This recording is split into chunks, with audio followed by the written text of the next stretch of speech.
Praise the lord.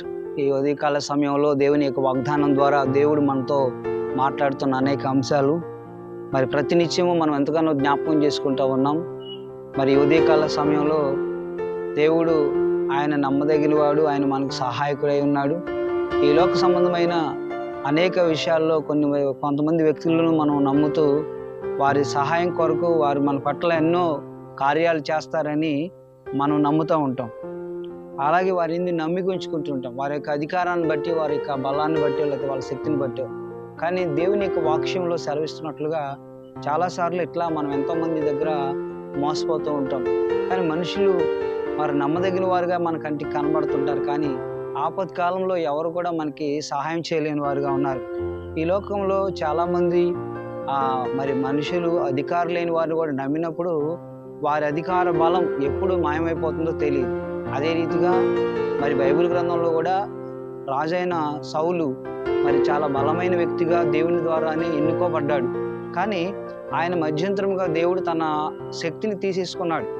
మరి ఆయన తన యొక్క బలాన్ని బట్టి విరవేగినట్టున్నాడు. అతని యొక్క పలుకుబడిని బట్టి, లేకపోతే అతని యొక్క సైన్య బలాన్ని బట్టి హర్షించాడు.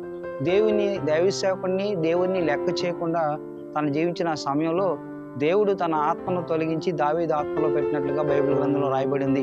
మరి చూడండి, అప్పటికప్పుడే మరి దావీదుకు ఒక గొప్ప విజయం కలుగును గాక అని ప్రజలు కేకలిస్తున్నప్పుడు అతను సహించలేని వాడిగా ఉన్నాడు. అలాగే నేను నా అర్ధరాజ్యాన్ని ఇస్తానని చెప్పిన వ్యక్తి ఆయనే, అలాగే తన యొక్క కుమార్తెని ఇస్తానని చెప్పిన ఆయనే. కానీ తన రాజ్యాన్ని తనకి ఇవ్వడానికి ఇష్టం లేదు, పోగొట్టుకోవడం ఇష్టం లేదు. మరి మరలా తిరిగి నేను పొందుకోవాలనే దావీదు మీద పగతో దావీదు చంపాలనే మరి సౌలు ఎంతగానో బైబిల్లో దావీదు పరిగెత్తున్నట్లుగా మనం చూస్తున్నాం.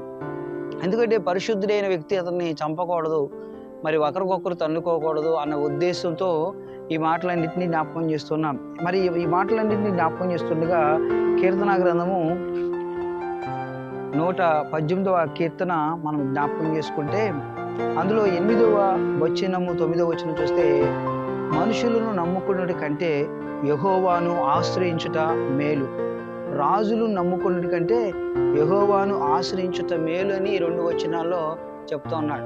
మరి మనుషులను నమ్ముకున్నటి కంటే యెహోవాను ఆశ్రయించుట మేలు, రాజును నమ్ముకున్నటి కంటే యెహోవాను ఆశ్రయించుట మేలు అని. నిజమే, మరి ఇటువంటి పరిస్థితులు ప్రతి ఒక్కరూ కూడా మనం చూస్తుంటాం. మనుషులు రేపు ఉదయకాలం కల్లా మనకేదో సహాయం చేస్తారని వారి మీద మనం కాన్ఫిడెన్స్ పెట్టుకొని మనకేదో తప్పకుండా వారి ద్వారా పనులు జరుగుతాయని, లేకపోతే నా బంధువులు పలానా శక్తి కలిగిన వారని, అధికారులు కలిగిన డిపార్ట్మెంట్లో ఉన్నారని, లేకపోతే ఒక ఆఫీస్లో ఒక గొప్ప ఉన్నతమైన గవర్నమెంట్ డిపార్ట్మెంట్లో జాబ్ చేస్తున్నారని మనం నమ్ముకుంటాం. కానీ ఆ సమయానికి వారికి ఆ పవర్ ఉండకపోవచ్చు, లేకపోతే ఆ యొక్క శక్తి ఉండకపోవచ్చు.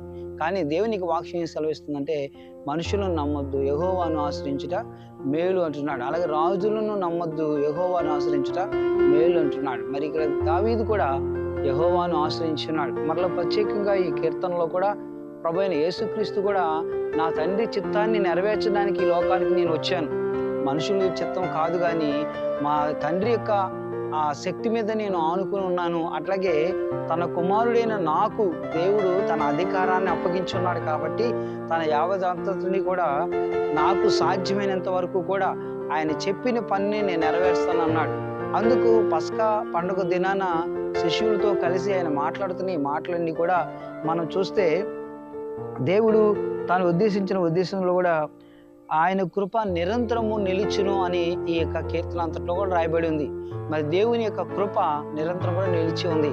అలాగే 113వ కీర్తన నుండి 118వ కీర్తన వరకు కూడా మనం గమనిస్తే పస్కా పండుగ పర్వదినాల గురించిన మాటలు అందులో పాడుతున్న కీర్తనలు ఈ యొక్క గ్రంథంలో రాయబడినట్లుగా మనం చూస్తున్నాం. మరి ఈ దినమందు ఈ ఉదయకాలమున నీవు ఎవరి మీద ఆనుకున్నావు, అలాగే నీ కొరకు ఎదురు చూస్తున్న ప్రతి పని, అలాగే అది నువ్వు చేయాల్సిందే, మరొకరు వచ్చి చేస్తారు అని మనం ఎదురు చూసే కంటే మనకు మనం చేసుకోవడం కొరకు మన యొక్క దేహాలను, అలాగే మన శరీరాలను, మన ఆత్మను మనలో పాల్పడుకోవడం అనేది దేవునికి ఉద్దేశం. అందుకు పరిశుద్ధాత్మ దేవుడైన దేవుడు మీకు తోడై ఉండి మిమ్మల్ని అందరిని కూడా బలపరిచి ఆయన నడిపిస్తాడు. అట్లాగే దావీదును కూడా గొప్ప విజయంతో దేవుడు నింపాడు. దావీదు మరి సౌలుకు బదులుగా దావీదు మహారాజు అయ్యాడు. దేవుని చిత్తానికి లోబడ్డాడు, తిరిగి తన యొక్క శక్తిని పొందుకున్నాడు. మరి దావీదు కొద్దివాడిగా ఉన్నాడు, కానీ దేవుడు అతనికి తోడై ఉండడం వల్ల అతను బలమైన వాడిగా ఉన్నాడు. అందుకు దేవుని సహాయం మీదే నేను ఎప్పుడు కూడా నా లైఫ్లో కూడా ఎప్పుడు కూడా దేవుని సహాయం మీదే అనుకునేవాడిగా ఉన్నాను. నా నిజ సాక్ష్యంలో కూడా దేవుడు ఎన్నో కార్యాలు ఆయన ద్వారా చేశాడు. మనుషులు సహాయం చేస్తానని వదిలిపెట్టిన దినాలు ఎన్నో ఉన్నాయి నా కుటుంబంలో. మనుషులు ఎన్నోసార్లు మాట ఇచ్చి తప్పిన వారు అనేక మంది ఉన్నారు, కానీ దేవుడు నమ్మదగిన వాడు. ఆయన ఎన్నడూ కూడా తప్పిపోలేదు. నేను అడిగినది చిన్నదే, నేను ఆశించినది చిన్నదే, కానీ దేవుడు శ్రేష్టమైన వాటిని ఇచ్చాడు. కాబట్టి ఆ సమయంలో దేవునికి మనం అప్పగిస్తూ ఇదే మాదిరిగా దేవుడు మీ పట్ల చేసినట్లుగా దేవునికి అవకాశం ఇద్దాం. ఈ కొద్ది మాటలు దేవుడు దీవించును గాక. ఆమేన్. God bless you all.